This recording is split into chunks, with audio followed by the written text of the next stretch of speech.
Hi guys, අපි වැඩ කරපු තවත් මෙතන මේ අද පොඩි ක්ලාස් එකක් මාරු කරන්න කියලා.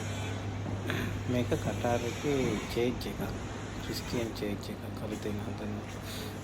මේ වීදුරු වල තමයි මේ වීදුරු ඇතුලේ තමයි මේ ඩිසයින් එක තියෙන්නේ. හැබැයි එළියත් එක්ක තමයි මේක ඩිසයින් එක ලස්සනට ඇතුලට පේන්නේ. මේ තියෙන පොඩි හැටේ බොක්ස් බාර් වලින් තමයි මේක අපි බෙන්ඩින් කරලා හදලා තියෙන ඩිසයින් සේරම ග්ලාස් එකත් මෙහෙම කටාර වලමයි හදන්නේ. ෆ්ලන්ඩර් වල ඉස්සර මේ වගේ දෙයක් දැකලා තියෙනවද කියලා.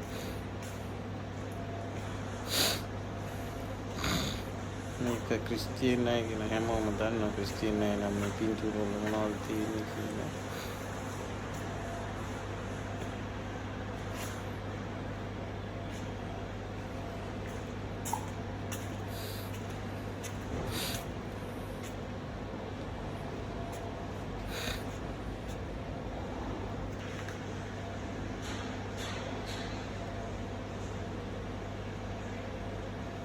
බලන්න ග්ලාස් එක ලස්සනට ග්ලාස් එකකින් ඒක පේනවා. ග්ලාස් එක ඇතුලේ තියෙන ඩිසයින් එක එළියේ තියෙන හිරු එළියට ඇතුළට පේන විදිය තමයි තියෙන්නේ. එළිය පැත්තේ මොකුත් පේන්නේ. එළිය පැත්තේ සම්පූර්ණ ග්ලාස් එක.